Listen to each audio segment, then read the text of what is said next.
obviously you're excited. You're excited to be back, ready to go, locked in.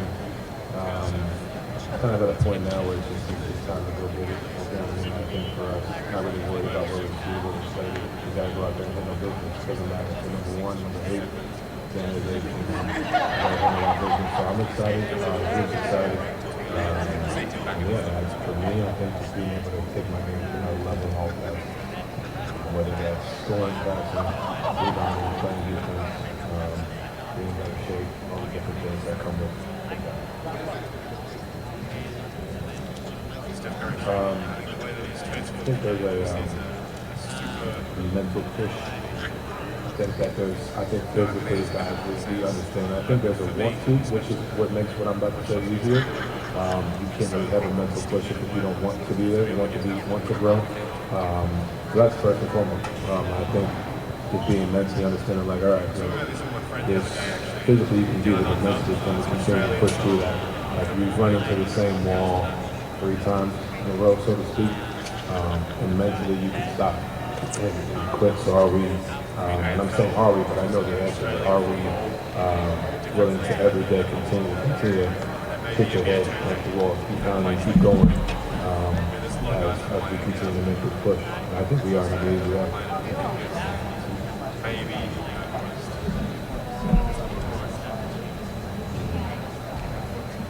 Yeah, he had a lot going on.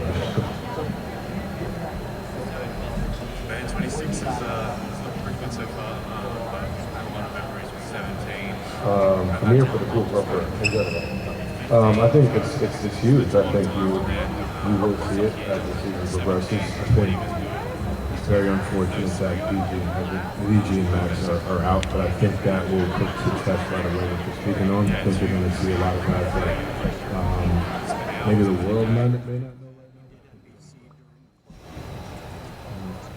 What's it like for you being now one of the top faces of the NBA, but also the league showcasing some of the younger faces? Yeah, I think it's special that the league is, obviously for myself, it means I'm doing something right on the floor. But I also think, what the league is doing, continuing to empower and show the faces of everybody, small market, big market, wherever. I think that's really what our game has been missing. I think speaking positively, showing a positive light on everywhere, because there's a lot of talent in this league. I think there's a lot more exposure that a lot of guys in this league need to continue to get, and I think the league is trending that way. I think that's what this new deal is really starting to show, and obviously I've talked to a lot of people about that. So I think it's special. I think you're going to see a lot of that. I think Evan's going to be a big beneficiary of that, just because obviously he's going to raise his game to already be there. It's not going to be something that needs to go get sought after the show, but I think you're going to see crowds that weren't speaking about Evan as much are going to see that. Same like crowds that are speaking about, well, I guess they won the championship, but like Shea, what they were talked about, Tyrese Halliburton, like all the guys, myself, you got guys in smaller markets who are being talked about the way they should be, because there's so much talent in this league, and I think that's what you're starting to see the league doing. It's special. One more question. I'll do both of y'all. You go ahead. I got you after. Go ahead.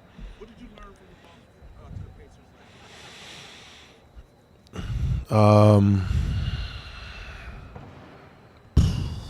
do I say this? I think the biggest thing is just understand that we just got to keep going. Sorry I gave you the political answer, but like that's really all I got. It's like we just got to keep going and be ready for what the season brings.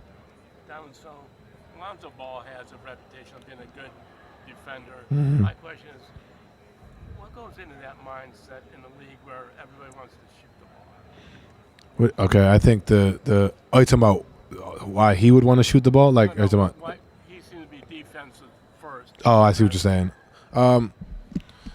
I think it's a bigger discussion. I think, in a league that encourages, if you can score, you find your way on the floor, we'll figure the rest out. I think that's just what that is. There's not many guys in the league that are just, hey, I'm a shutdown defender. That's what makes Lonzo special.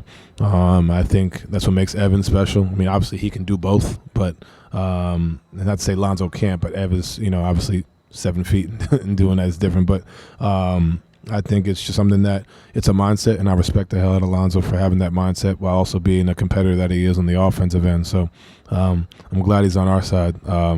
now doing all the stuff that he does defensively for sure. Donovan, is there an area of your game that you wanted to work on the most this offseason? The great ones always try to improve maybe something that they felt was lacking. Is there an area you wanted to improve on? Yeah, I think I always talk about my playmaking. I don't feel like that gets enough credit. So I think obviously making the right reads, making the right plays, and it may not always lead to assists. I think when we think of playmaking, we think of creating shots for each individual. Sometimes it's just simply throwing the ball from pass ahead, or if there's a help with the nail, passing across, or just simple one pass ahead. And if I don't get the assist, I don't get the assist, but putting guys in a position to attack a closeout, using my gravity to create movement and shots for everybody. No more questions. All done. All done. Good. Thank you, Donovan. I see that you're recently engaged. Congratulations. Thank you. Thank you. How does it feel to be engaged to the Miss Amazing Coco Jones? Man, that's my dog. I love her to death. She's amazing. She's an amazing human being. She brings me peace. And getting to spend time with her on tour was something that was very unique because you realize that she travels and works just as hard as we do on the tour bus, up late nights. She's a special human, and you see it in her work. And to be able to call her my fiance, my wife, is a blessing. So I'm grateful.